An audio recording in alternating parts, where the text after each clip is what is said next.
আমাদের বাড়ি। হ্যাঁ দেখে বোঝা যাচ্ছে। বলো। হ্যাঁ, ব্যাপারটা হচ্ছে আমরা শুনলাম নাকি আপনাদের গ্রামে রাত্রে ভূত বের হয়, তো আমরা হচ্ছে বন্ধুরা সবাই মিলে ভূত যেখানে বের হয় সেখানে যাই আর একটু ফটো ক্যাপচার করি আর কি ক্যামেরাতে।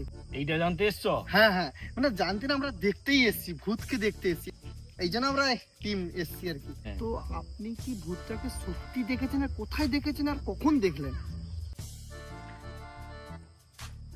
ঠিক আছে, ভূত তো ভূত আছে, তবে একটু আমাকে হাত চুলকুনি হচ্ছে? না না, আপনি দেবেন, আমি কিছু দেবো। কত? 200 200 একটু